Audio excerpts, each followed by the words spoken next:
Great. So now we're on air. It's to say live on the bottom, so I see it. we're good to go. Okay. So a rubric is a scoring guide for how to grade your students. I like them. I've been a fan of them for a number of years because it keeps everybody honest, keeps everybody on the same page. Students know what to expect in terms of the work that they're going to do, how they're going to be graded, and the teacher knows what to expect from the students, but also they have a clear idea of how they're going to grade. I know for myself, I find it very helpful that I've got a pre-established set of guidelines on how I'm going to grade, so it keeps me fair. You know, I'm not going to take off more points for a certain thing on one person's paper or project, whatever, as I would somebody else's. Right? So we can score on the basis of either points, percentage, or criteria. Blackboard is really flexible with how to do this. The nice part is you set up a rubric once, and I'll show you can import and export out and use it as many times as you want. There's a lot of nice data that you can get from using the rubric, which I think is equally as helpful. In terms of the pedagogy for just a moment, there's 3 types of rubrics that we can employ with Blackboard. An analytic rubric, which is what's on the screen now. This is your traditional. This is how I learned how to use a rubric. Your categories go down on the left, and your level of either comprehension, understanding, whatever, goes across the top.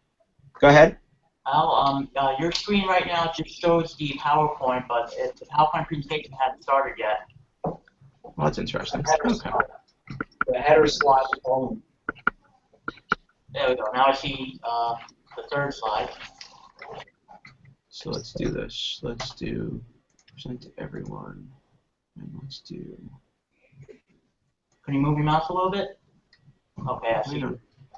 Nope, hang on. Let's do. Entire screen. That's trippy. Wow. Inception.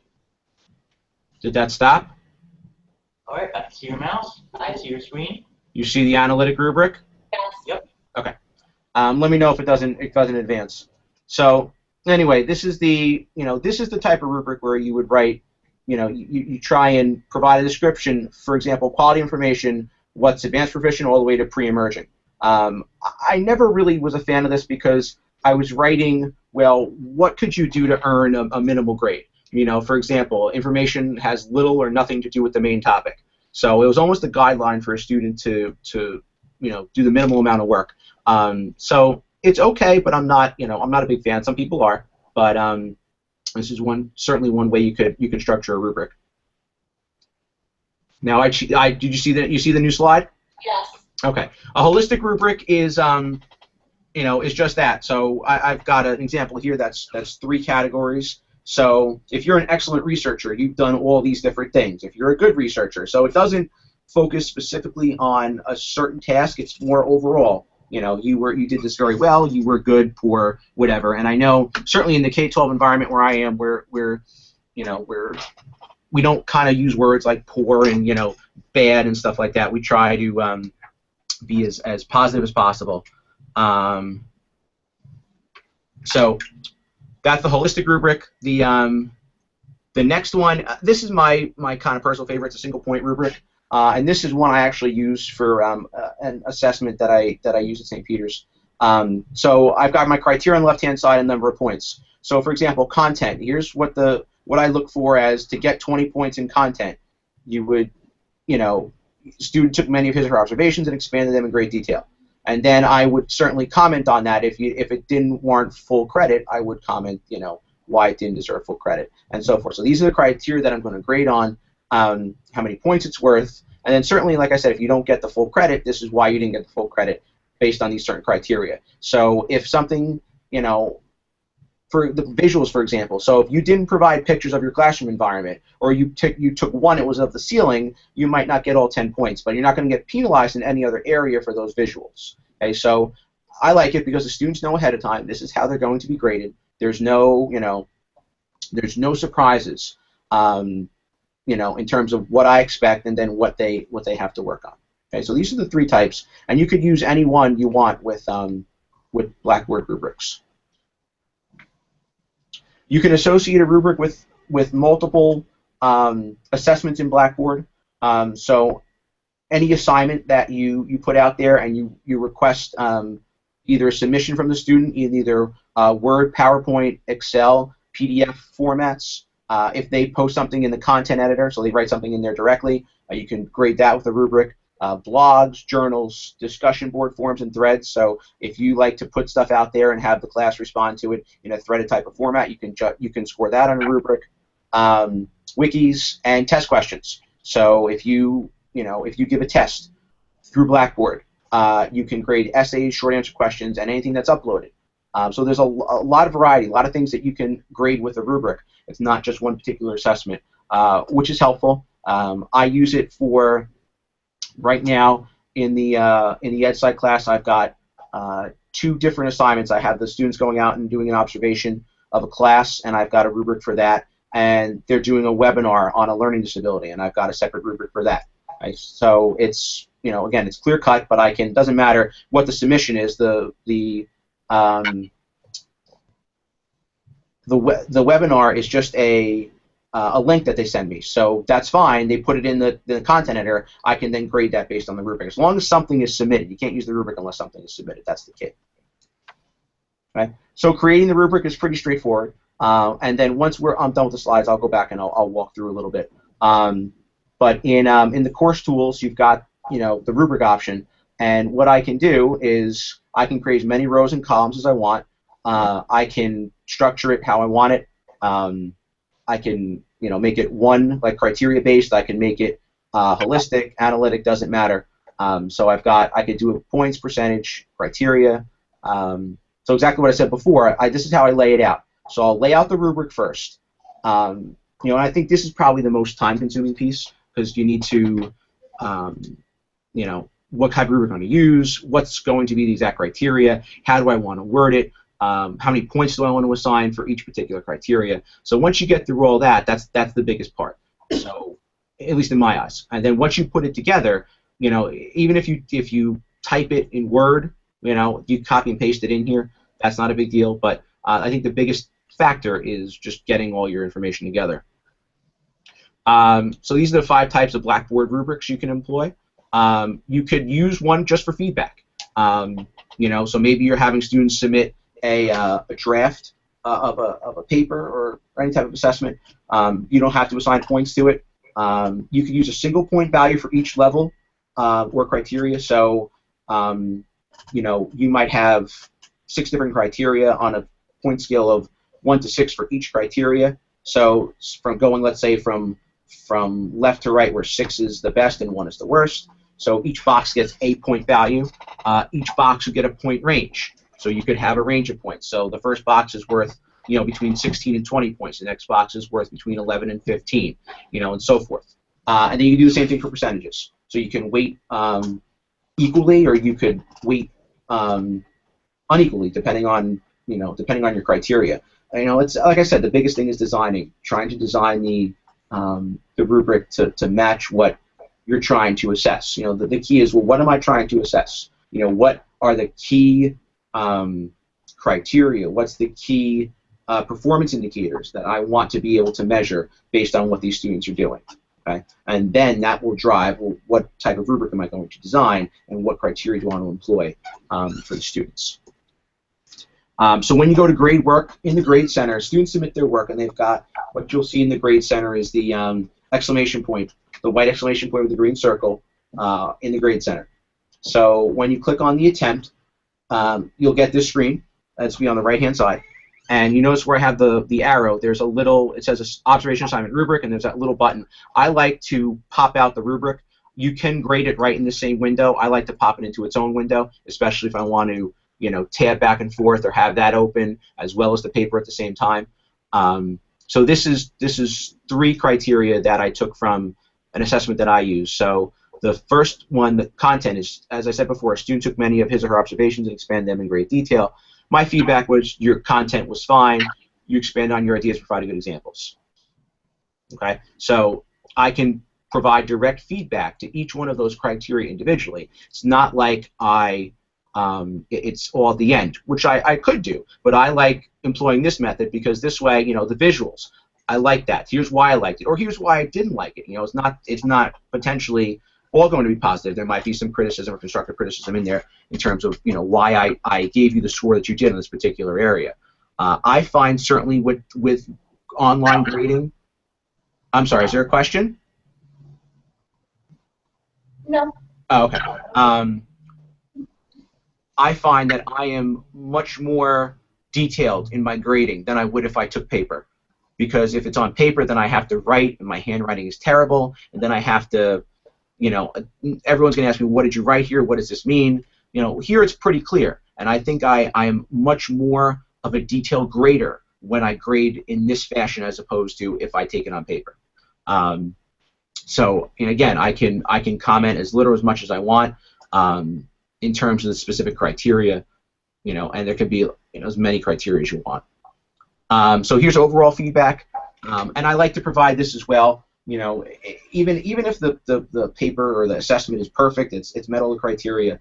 I'll say something like, your paper was well done. I could tell you enjoyed the assignments, and took good information from it. Your pictures were terrific, and the whole project emphasized what you're seeing. This is made up. I didn't tell anybody this. This is very exaggerated, but I could say something like this. I could even put in a picture. I could put in, anything that I want in this overall feedback, and I can also override the score on the rubric. So let's say you came up with an 85, and I thought you really did good work, and I want you to see how I grade you, but I'm going to give you extra credit, so I could bump your grade up, and I could put it in the box where it says change number of points. Okay, so again, the feedback I think is invaluable, and I also like the fact that I know I am more detailed this way than I am with paper. I've stopped collecting stuff on paper at all. I don't collect anything, on a piece of paper. Everything is done through Blackboard. The grading is done with Blackboard, and grading it this way, the students develop a portfolio, so they've got all their stuff in one spot, and they can also see, oh, here's where I didn't do what I thought I would do. Here's where I guess I did pretty good, and it's also it's private, it's not I'm handing back a paper and you see, other students in the class see that there's a lot of ink on it, or they might see the grade circled on the top, it's private. You can see that and take that, as a student you can view that however you want, wherever you want, so it's not like there's a, anticipation, when you're getting that paper back. Yep, go ahead. I agree with. Ooh, do I have feedback, or is that just mine? No, you're good. I agree with what you're saying completely. Two things I'm taking away from using rubrics. I just started really using them this semester, like full force in all of my courses. Number one, it's a lot of work up front. You're absolutely right with that. Second, though, in my case, I have not found one student has not come back at me now asking about their grade this semester. When they used to go, well, I always give them the general feedback, but now with the rubric, and I think Dr. Fernetti is the same way, we both found that now they know what they're they know exactly what we're looking for and why we're giving them a grade. So that's what I found. So I agree with everything you're saying. Yeah, there's no surprises. There's no, it's right there, and I find that I go back and look, and I'm going to show you some of the analytical data in a minute, but I go back and look, and as I'm grading stuff, I'll say, wow, I noticed that this wasn't, this piece wasn't there. And then the data solidifies that for me, and I say, oh, yeah, I was right, wow. Or there was something else that I didn't see. I graded 25 projects, and I didn't see that I graded the same way here. Was I too harsh? Was I too lenient? So that it gives me, it's more meaningful than, oh, you got a 95. Well, that's great, but where did I lose those 5 points, as opposed to here where you can see exactly, this is what I got and what I didn't get. Good. Any other questions or thoughts? Feel free to interrupt, as I go along. That's fine.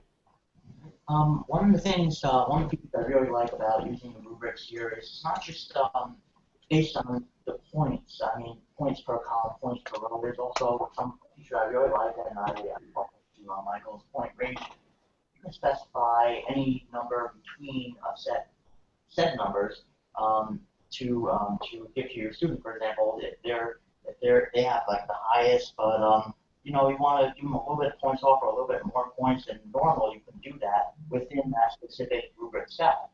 So it doesn't necessarily have to be 5, 4, 3, 2, 1, and then all the categories going down. It can be between 5 and 4, between 4 and 3, between 3 and 2, and so on. So that can help you calculate a more clear final grade than just the point values would. Yeah, absolutely. I mean, it's very, you know, just because you've allocated a certain number of points to a certain category doesn't mean that, you know, you can't move that around. Absolutely. All right, let me throw the PowerPoint back up a minute. Okay, you can see my screen again? Yes. Okay. All right. So what the students see is, you know, when they go into My Grades in Blackboard, you know, here's the specific assignment, and you can see that same feedback that I provided them, what the grade is. But what they can also see is they can see the rubric. Right? So what they see is before I get to their rubric, let me show you this. Well, what you can do as the instructor, you can choose what you want the students to see. Now, you might not want them to see the rubric for whatever reason. So when you deploy the rubric, it'll give you an option for no, they can't see the rubric at all. Yes, they can see everything with the score.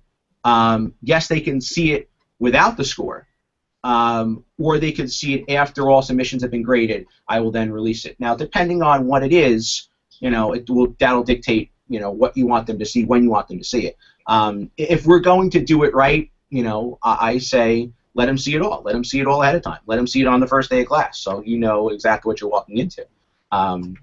So that's the setting in there. And again, I'll go back and I'll show you this live in a moment. This is, for example, so this is one that I teach part-time at Iona College, and I teach in course information systems, and a lot of it is very specific criteria. So this is a rubric that I pulled from, this was Excel. So these would, you know, certain criteria they had to do is a point range for each one.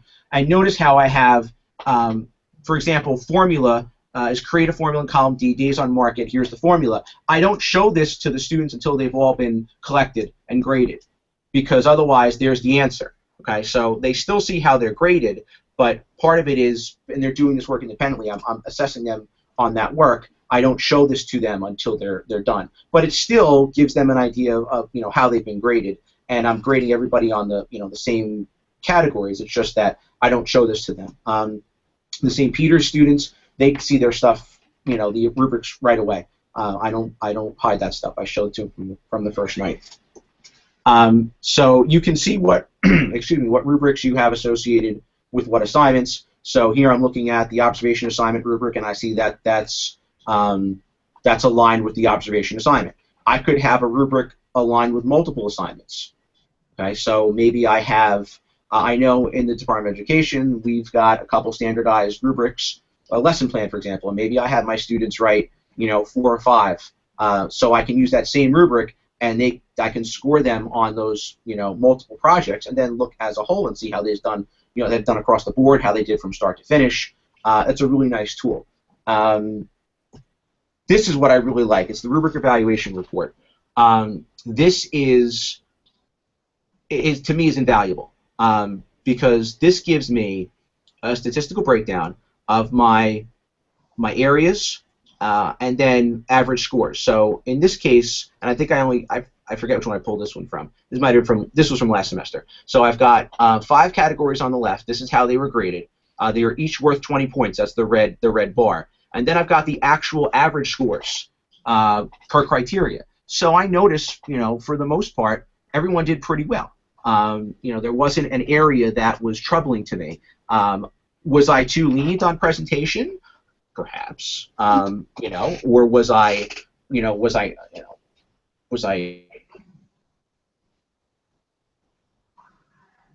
Oh, we lost him. I think we lost him. It's your turn. I didn't say a word. So basically, while we reconnect, I'd really like to do a live demonstration of what a rubric is and how it looks. I actually don't have anyone on my demonstration course. Can I borrow a rubric from either of you guys? Sure. Okay. Well, no, you do the point ones a lot, right? Want to do yours? Sure. Are we Right, just I'm more of a which holistic. course, and I'll copy it to my course, which I has don't even remember that. demonstration students, not real students. So we can see how it stacks up and how it works. G? Or Al, we lost him. He better come back. We get him. Oh, you'll have to deal with me in the meantime. Okay, so Michael, I just need the ID of the course. G614, 614. 16 spring. Okay.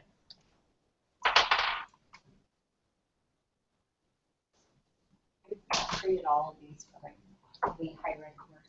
I had like 6, one for, yeah, I had one even for the posting discussion. Right. And they worked out really well. I didn't incorporate them into Blackboard. I just used them as scoring and kind of that, but I actually didn't utilize them in Blackboard. I've been using, and that wait until you get, because it does 2 or 3 times I started to go in. He'll come back, I'm sure. We're here. I always used rubrics, okay? And then I would go in, and I knew we could use them on Blackboard, and it's a lot of work to set them up. Yeah. So 2 or 3 times I went in, I started, and I was like, and he knows, I was like, oh, I don't feel like doing this. But then I really sat down last fall. I really worked, got them in, and now you can copy them from. That's what I would do, cut and paste everything. Because the hardest part is developing each one of the categories and the descriptors inside of each at each level. Well, And once you have it done, you just copy it into another course. It's so easy. But yeah, the hardest thing when we were developing the one rubric was we wanted 25 points each section. So we had to figure out the columns, the percentages for each column, like 6%, 12.5%, Right, exactly. 17%. Right. Once we figured that out, it was very easy. So what I'm doing is I'm exporting this rubric over here, and I'm exporting it to my computer, downloading it, and then I'm going to re-upload it to my course. Maybe we could collaborate on using this assessment slowed workshop, because I've run rubric workshops before. Right. They don't resonate well, but maybe if we pair it up with this and have everybody create one rubric there that day in the room. And then I sort of, mask it as, we mask the assessment part, we highlight the Blackboard and the rubric keys, and then I might get an audience. Exactly. We've tried to run those kind of sessions where we incorporate multiple elements of assessments. That what usually happens is we usually end up going over 1 hour. Because I agree, anytime. Yeah. I know. So I'm going to go to my rubrics over here. I'm going to import this into my course. Actually, can I get the presenter on here and share my screen? Yeah, I can. Can you do it? Let's see. I don't know. He's in charge, and that's another thing. Like, we're live. Like, I don't know if we're on right now. But I can probably. All right. Okay, are you back? I'm back. So where do we leave off now? Okay. I was about to take over. That's where because I saw we are here, and I'm like, why are we? Yeah, I'm here too. Okay. Oh, okay. So where did we last leave off? The report, the summary report. Yeah, you were on the statistical report. Okay. I was gonna say, where did everybody? Okay. I've been here. I've been talking to whoever's gonna listen. So. Let's see. Wait for coffee. Back to the entire screen. Demonstration. In the meantime, you can share your recording after we're done with that. I'd just like to give a little demonstration of what looks like in action. I think Al may be doing that. Yeah, that's what I was gonna. That's my next stop. Actually, that's where I was going before I realized you were all gone. So you can share your rubrics back and forth between courses. Exporting, importing is pretty easy. So if you want to use it, if you've got one you develop for one course, you want to use it for another course, import and export, that's pretty straightforward, and I'll show you that too. And then just things to consider. You can't edit the rubric after you start it. After you start grading with it, you can't edit it. So make sure design is important. Take the time to design it properly, exactly how you want it, and then also review it. Grade with it once and see, well, maybe there was something I wanted to, comment on or take a point off or two, but I didn't see that in the rubric and I didn't think that was fair. I'm going to take off for points that that for something I didn't mention. So you keep that in mind. That it's not I designed a rubric once and I deployed it and that's it. You go back and you change it, as you go along. Okay. So let me I'm going to Blackboard. I learned that lesson the hard way, just so everybody knows. I realized after grading my first, I forget which assignment it was this semester, that I forgot a section. I forgot a reference section, APA section, and then I couldn't regrade. I even tried to delete the assignment, redo it. It didn't work. I had to use that rubric. So I guess you have to wait, right, Rob? Pretty much, yeah. I mean, But if the course started already, so you got me saying if the course started, you can't change.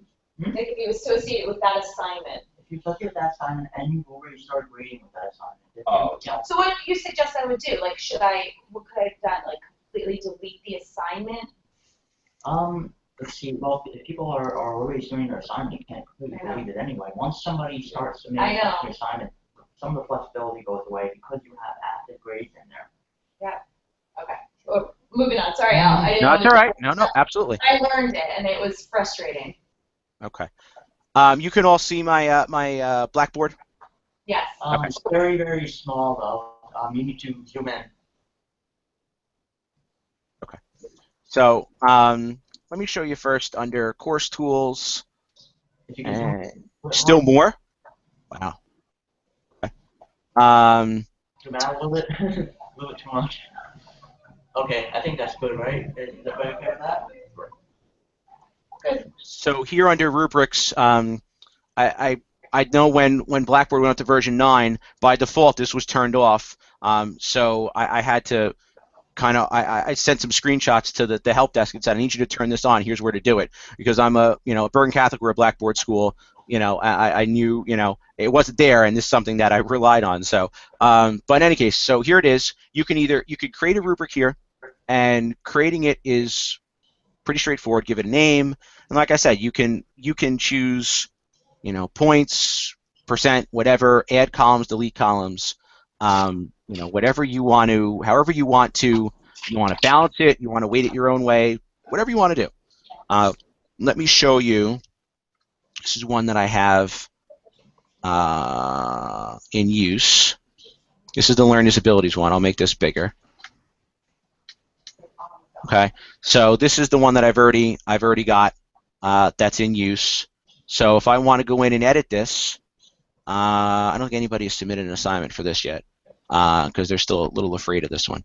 But here's my criteria. Here's my description. I can go in and edit that, however I want to. Okay, real simple. Just change it. Hit submit on the bottom. I want to add another column. I want to change this from criterion to holistic or analytic. That's fine. Doesn't matter. I can just go in and do that. So, if I want to pull in a rubric from another course, actually, let me do export first. So I have something to import. I want to use this in another course. I've developed it. I love it. I'm going to hit export. And I could export it to, I don't know if St. Peter's has the content collection set up. I get my schools confused. I know I use it here at Bergen, but if not, I'm just going to export to local computer. So it'll download as a file. It's best to export to local computer in this case. Okay. Yeah, I've never actually exported. I usually import. Yeah. Well, Just copy them. Yeah. Yeah, you could also do that. You could use the copy tool. So I export this. I'm going to stick it in downloads. I mean, it doesn't. There's however you want to do it. Then I'll go back in. I'll hit import, and then I'll go find that file, which is in downloads.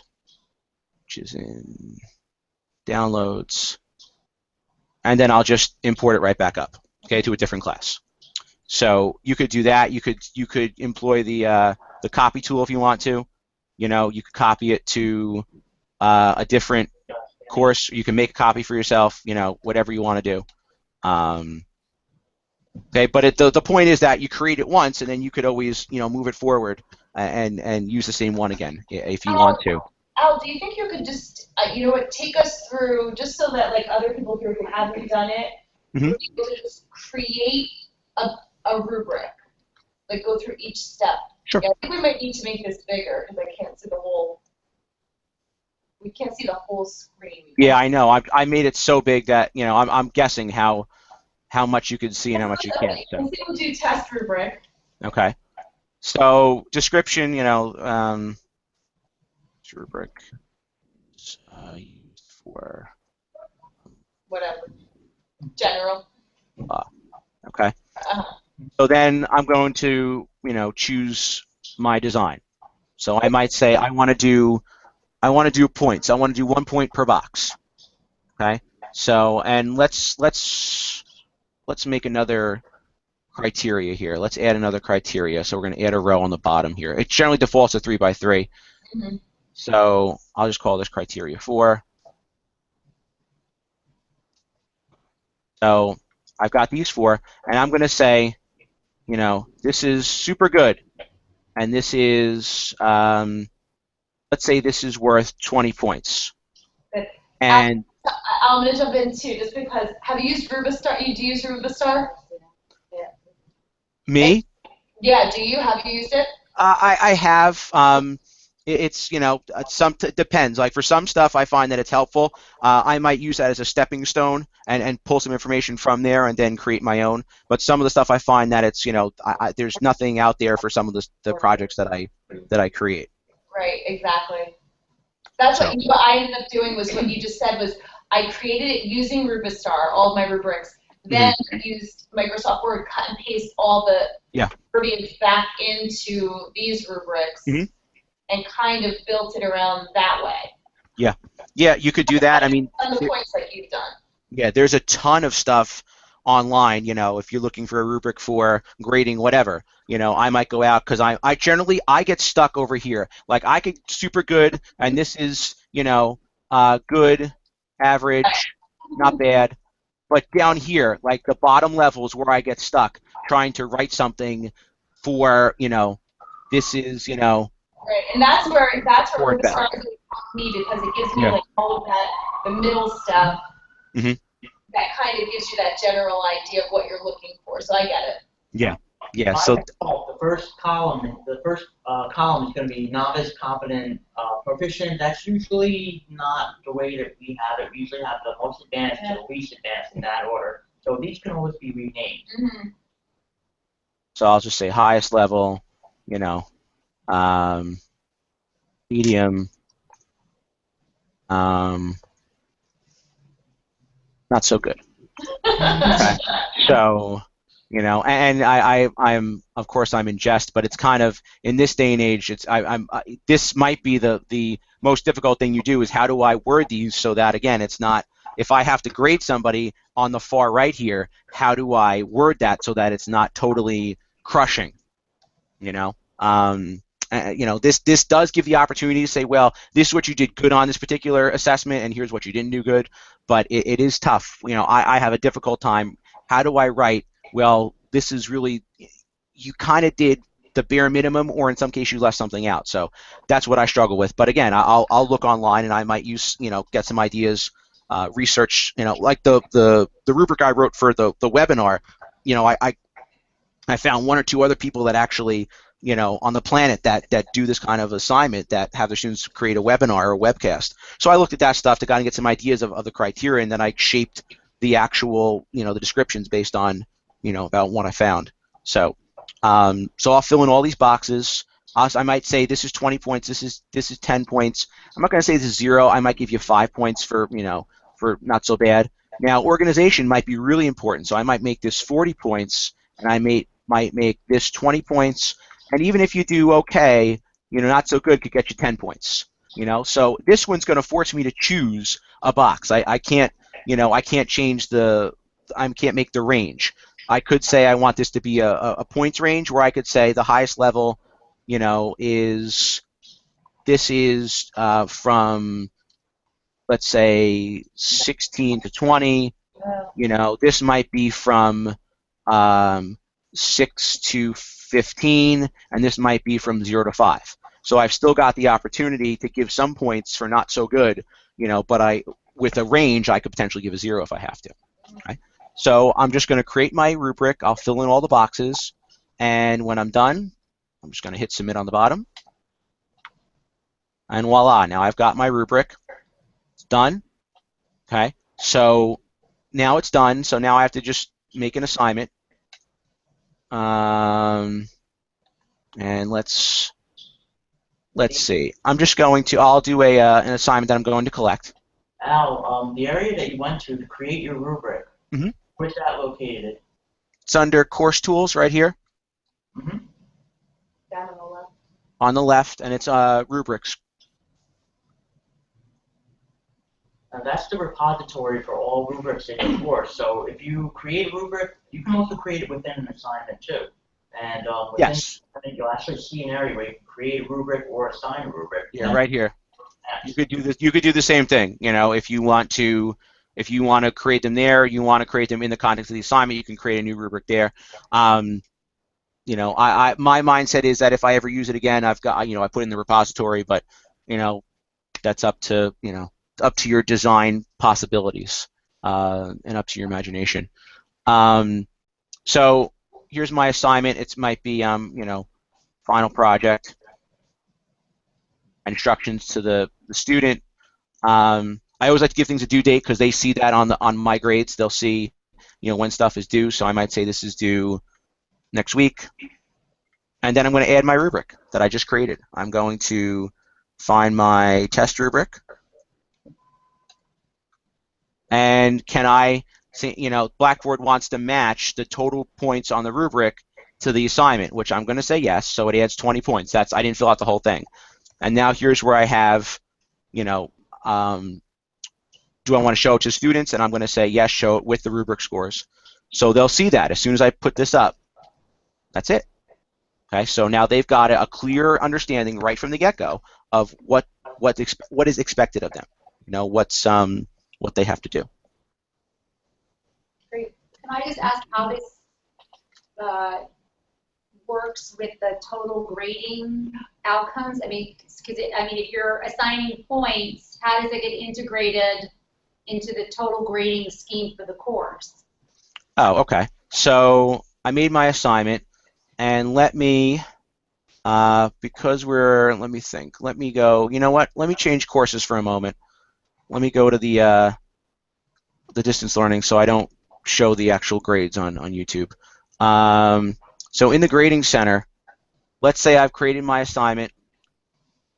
We don't have any students in there. I actually have a demonstration course set up that has fake students. If you want to give me the control over here, I can demonstrate that. Sure.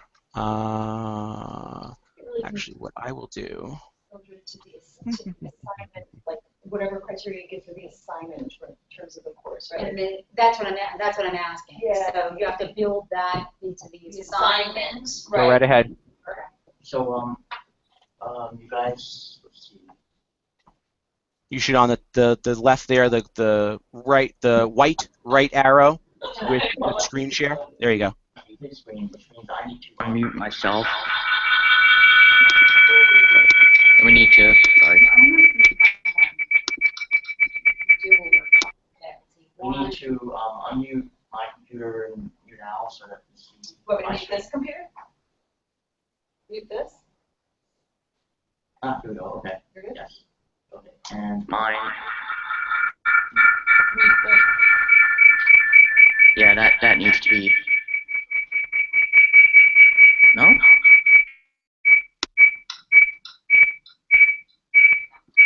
Is the volume off?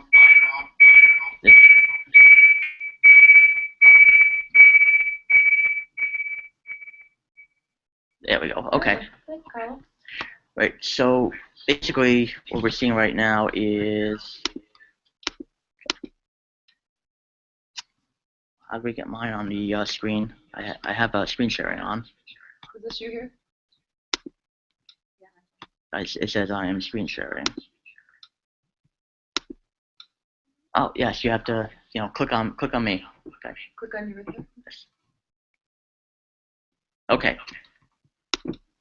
Yes. Okay. So this is my screen, and right now what we have over here is I have an assignment that I've added a rubric to. So.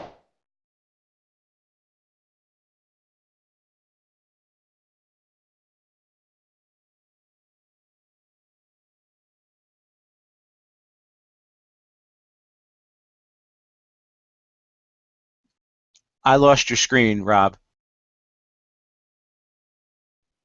I think we lost you out of the Hangout.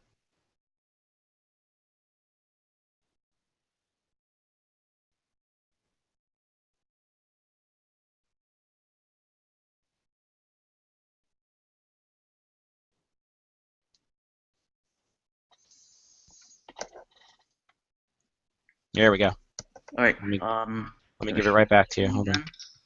It's all yours. We see you. All right, cool. So, let me go back to my course. Here's my course. Here's my assignment. Mike, I think it might be you. I'm on mute. Right?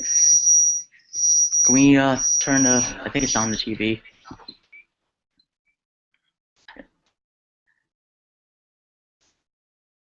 Thank you.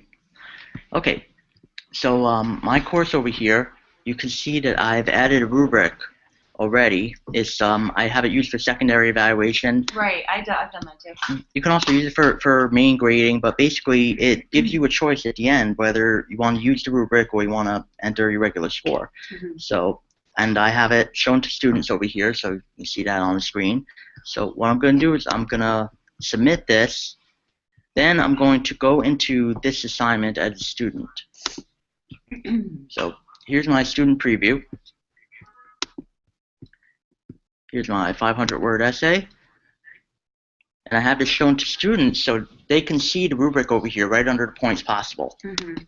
So I'm clicking on this. This is Michael's rubric, actually. It has 4 levels, just 1, 2, 3, 4, content, organization, mechanics, citations.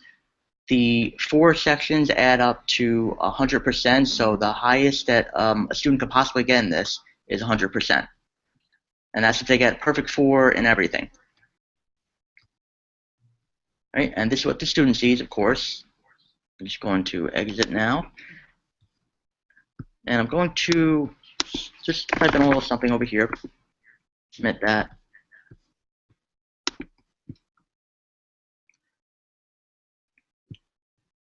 All right, and I see what I've submitted on the screen. Now let's go back to the instructor. If I go over here, I can see the rubric again, of course. There's also a list view that shows me the different points that my instructor assigned me. Of course, the instructor hadn't graded me yet. So here I am as the instructor. So let's grade that paper now. Going into the full grade center. 0. Here's me. These are all dummy users. They're not actual people.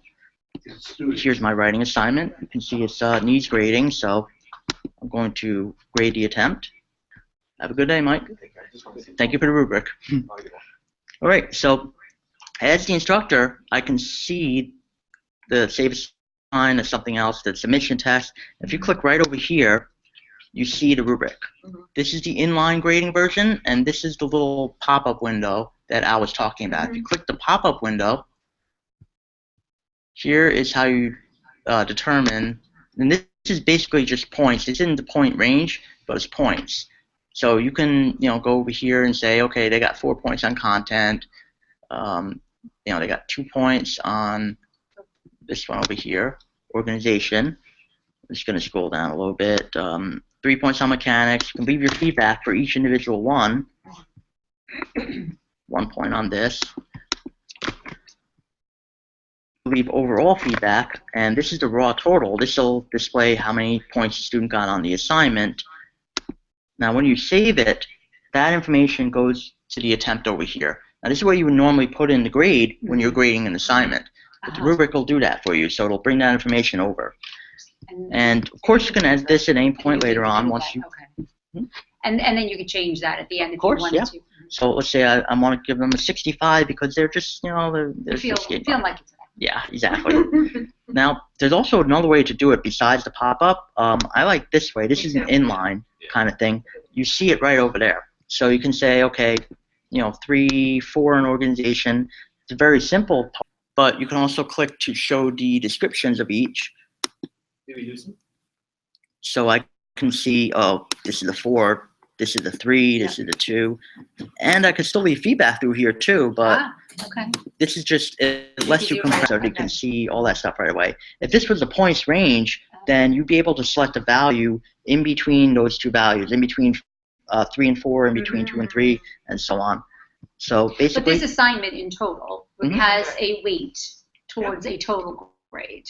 basically will be- you're yes, Yes. exactly. So so that'll get calculated. Into the total grade, depending Into on the how total. you've designed Yeah, that part okay. of your Mhm. assessment. Okay, that's what I'm.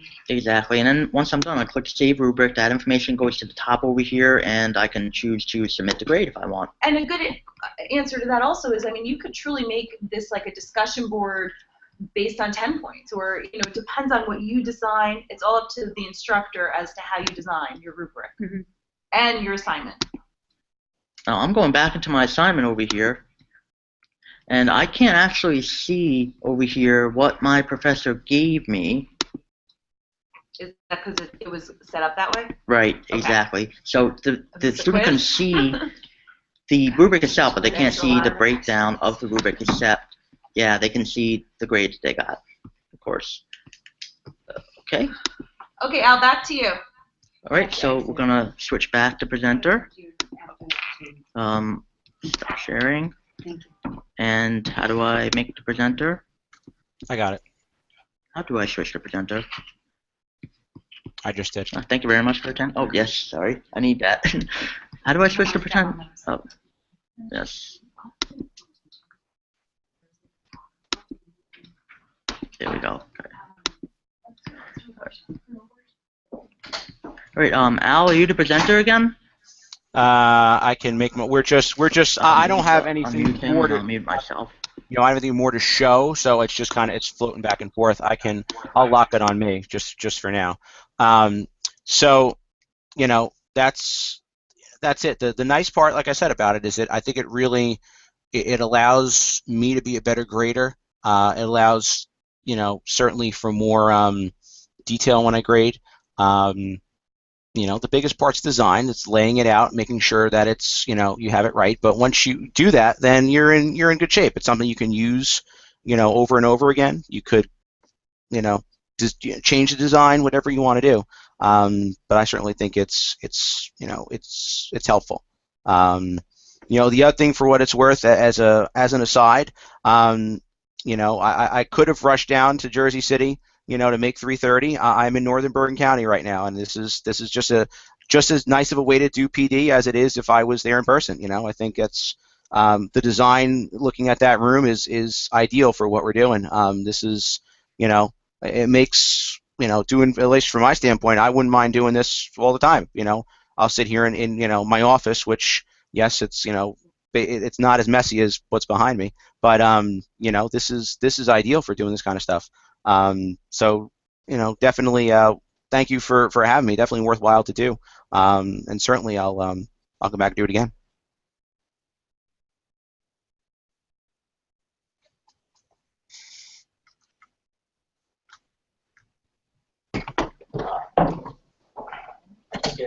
Al, can you hear us? Now I can. Yeah, you were muting yourself. Okay, thank you very much for taking time to set this up and for conducting this workshop. And just wanted to know, do you have any questions? Yeah, anybody have any questions? Al, thank you. What we're going to do after you share this with us, we're going to share it with the community, and we're also going to put this on our page, so we'll be on there for a while on the distance learning page. Yeah, absolutely. Great. Thanks so much. All right. Thank you. Bye. Bye, everybody.